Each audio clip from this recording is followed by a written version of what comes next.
नगीना और चंद्रिका की कहानी। नगीना बहुत ही सुंदर थी।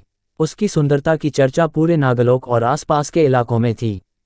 दूसरी ओर चंद्रिका का रंग काला था और लोग उसे बदसूरत मानते थे। नगीना की सुंदरता की वजह से सभी उसे पसंद करते थे। उधर देखो, यह नागालोक की सबसे खूबसूरत लड़की है और दूसरी ओर उसकी बहन काली और बदसूरत है। वह अपनी बहन से मन ही मन ईर्ष्या करने लगी। एक दिन नागलोक में एक बड़ा उत्सव हुआ। पूरे नागलोक के नाग नागिन वहां इकट्ठा हुए। नगीना ने बहुत सुंदर श्रृंगार किया और उत्सव में पहुंची। उसकी सुंदरता देखकर सभी मंत्रमुग्ध हो गए। वहीं चंद्रिका चुपचाप एक कोने में बैठी रही। उसी उत्सव में नागराज वीरेंद्र भी आए थे। वीरेंद्र अपनी शक्ति और वीरता के लिए प्रसिद्ध थे। उन्होंने नगीना को देखते ही कहा, नगीना, तुम जैसी सुंदरता मैंने पहले कभी नहीं देखी। क्या तुम मुझसे विवाह करोगी? नगीना ने विनम्रता से कहा, वीरेंद्र, मैं इस बारे में सोचकर तुम्हें जवाब दूंगी। ये सब सुनकर चंद्रिका को बहुत बुरा लगा। उसने सोचा, हर कोई सिर्फ नगीना की तारीफ करता है, मुझे कोई क्यों नहीं देखता? मैं भी उतनी ही योग्य हूँ। नगीना, तुम्हारी वजह से मुझे शर्मिंदगी महसूस होती है। अब मैं तुम्हें नहीं छोड़ूंगी, तुम्हें खत्म कर दूंगी।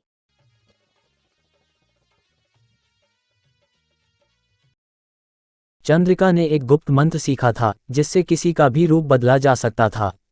एक रात उसने उस मंत्र का इस्तेमाल किया।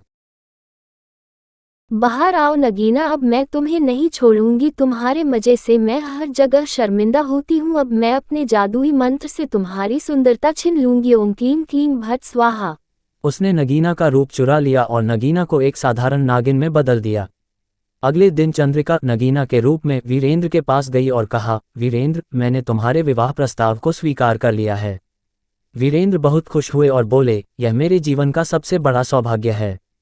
लेकिन असली नगीना, जो अब एक साधारण नागिन बन गई थी, ये सब देख रही थी। उसने सोचा, मुझे अपनी सच्चाई सबके सामने लानी होगी, वरना मेरी बहन का ये छल कामयाब हो जाएगा। नगीना जंगल में एक तपस्वी ऋषि के पास पहुंची। उसने ऋषि को अपनी पूरी कहानी सुनाई और मदद की गुहार लगाई। नगीना ने कहा, ऋषिवर, मेरी बहन ने मेरा रूप चुरा लिया है। अब मैं एक साधारण नागिन बन गई हूँ। कृपया मेरी मदद कीजिए। ऋषि ने उसे एक शक्तिशाली मंत्र दिया और कहा, इस मंत्र का सही समय पर इस्तेमाल करो। ये तुम्हें तुम्हारा असली रूप वापस दिलाएगा और सबके सामने सच्चाई लाएगा। सच्चाई का पर्दाफाश। कुछ दिनों बाद नागलोक में एक और बड़ा आयोजन हुआ।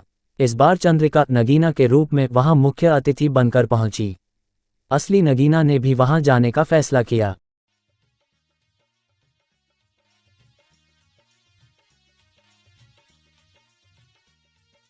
आयोजन के बीच में नगीना ने वह मंत्र पढ़ा। ओम क्लीं क्लीं भट स्वाहा।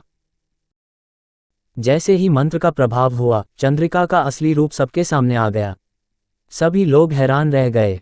नगीना ने कहा, देखो, यह मेरी बहन चंद्रिका है जिसने मेरा रूप चुराया और मुझे धोखा दिया।